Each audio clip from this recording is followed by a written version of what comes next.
ஒரு 7 வயசு பையனும் அவனுடைய அப்பாவும் ஒரு தெருவுல நடந்து போய்கிட்டு இருக்காங்க. அப்போ தூரத்துல ஒரு பாட்டி ஒரு ஓரமா ஒரு குடிசைக்கு முன்னாடியும் ஒரு மரத்தடி கீழயும் வடை சுட்டுட்டு இருக்கிறத பாக்குறாங்க. அத பார்த்ததும் இவங்க 2 பேருக்கு வடை சாப்பிடணும்னு தோணிருக்கு. அதனால கிட்ட போயிட்டு, "பாட்டி வடை எவ்வளோ?" அப்படின்னு கேக்குறாங்க. இருப்பா, இப்பதான் நான் ஆரம்பிச்சிருக்கேன். சுட்டு தரேன். வெயிட் பண்ணு. உனக்கு என்னென்ன வடை வேணும்?" அப்படின்னு கேக்குறாங்க.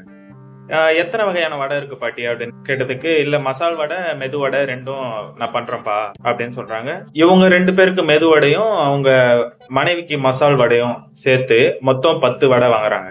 அதுக்கு பாட்டி வந்து கொஞ்ச நேரம் வெயிட் பண்ணுப்பா, அடுப்புல இருக்கு, நான் சுட்டு உங்களுக்கு தரேன் அப்படின்னு சொல்றாங்க. இவங்களும் சரி வெயிட் பண்ணலாம் அப்படின்ட்டு வெயிட் பண்றாங்க.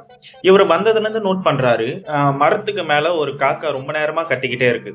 பாட்டியும் ரொம்ப முயற்சிக்கிறாங்க அந்த காக்காவை துரத்துறதுக்கு. ஆனா அந்த காக்கா போயிட்டு போயிட்டு திரும்ப வந்து கத்திக்கிட்டே இருக்கு.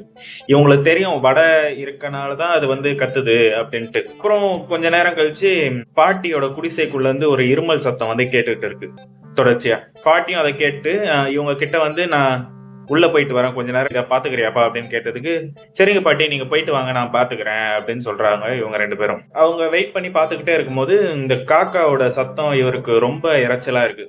ரொம்ப டார்ச்சர் ஆனனால கீழ இருந்து கல் எடுத்து அதை அடிக்க ட்ரை பண்றாரு. கல் எடுத்து அடிக்க ட்ரை பண்ணும்போது மேல ஒரு விஷயத்த பார்த்து இவருக்கு மனசு கலங்குது. என்னன்னா, பெரிய காக்கா வந்து கூட்டுக்குள்ள இருக்க அந்த குஞ்சுகள்லாம் கத்திட்டு இருக்கிறத சமாதானப்படுத்துற மாதிரி இருக்கு. அம்மா எங்களுக்கு பசிக்குது, என்ன பண்ற அப்படின்ட்டு குஞ்சுகள் கேட்கற மாதிரியும், அதுக்கு இருப்பா நான் வந்துடுறேன், எடுத்துட்டு வரேன் கண்டிப்பா அப்படின்ட்டு இது சமாளிக்கிற மாதிரியும் இவருக்கு தோணுது. அதை பார்த்த உடனே இவருக்கு மனசு ஒரு மாதிரி கஷ்டமாயி ஷாக் ஆகி நின்ட்டாரு. பாட்டி கொஞ்ச நேரம் கழிச்சு வராங்க. வந்த உடனே அந்த அடுப்புல இருந்த வடையெல்லாம் எடுத்து பார்சல் கட்ட ஆரம்பிக்கிறாங்க. அப்போ இவர் வந்து பாட்டி கிட்ட கேக்குறாரு, என்னாச்சு பாட்டி, உள்ள யாருக்கு ஏதாவது உடம்பு சரியில்லையா அப்படின்னு கேட்டதுக்கு, ஆமாப்பா என் கணவருக்கு தான் உடம்பு சரியில்லை, இந்த வடை சுட்டு வர காசுல தான் ஒரு ஹாஸ்பிட்டல் கூட்டின்னு போலான்னு நான் இருக்கேன் அப்படின்னு சொல்றாங்க. அதை கேட்டுதான் இவருக்கு ஒரு மாதிரி ஆயிடுச்சு. ஒரு வடை சுட்டு அதுல வர காசுல தான் நம்ம ஹாஸ்பிட்டல் கூட்டின்னு போனோம் அவங்கள, அப்படி வரலன்னா கூட்டின்னு போக முடியாது. அந்த மாதிரி இவருக்கு ஒரு மனசு கஷ்டமாயிடுச்சு. இவங்க கேட்டா போல அந்த பாட்டி வந்து வடையை கட்டி தராங்க. அந்த வடை என்னமோ 50 ரூபாய் அந்த மாதிரி தான் ஆயிருக்கும். ஆனா இவரு 500 ரூபாய் எடுத்து அந்த பாட்டி கையில தராங்க. இவ்வளவு பெரிய அமௌண்ட் எனக்கு தந்திருக்க, எனக்கு சேஞ்சு கூட இல்ல, ஏதாவது எனக்கு 50 ரூபா கொடு அந்த மாதிரி கேட்டிருக்காங்க. இல்ல பாட்டி நீங்க இத வச்சுக்கோங்க, நான் உங்களுக்கு தான் தந்தேன் அப்படின்ட்டு இவரும் சொல்றாரு. பாட்டிக்கும் மனசு ஒரு மாதிரி ஆகி, நீங்க நல்லா இருக்கணும் ராசா, போயிட்டு வாங்க சந்தோஷமா அப்படின்ட்டு வாழ்த்தி அனுப்புறாங்க. இவங்களும் கிளம்ப பாக்குறாங்க 2 பேரும். அப்போ அவங்க பையன் கொஞ்ச நேரம் கழிச்சு, அப்பா கொஞ்ச நேரம் அந்த வடை பார்சலை கூட என் கையில அப்படின்னு கேக்குறான். ஏன் என்னடா பண்ண போற, அந்த புடி அப்படின்ட்டு குடுக்குறாரு அவங்க அப்பாவும். உடனே அந்த பார்சலை பிரிச்சு அதுல இருக்க ஒரு வடையை எடுத்து மேல அந்த காக்காக்கு தூக்கி போடுறான்.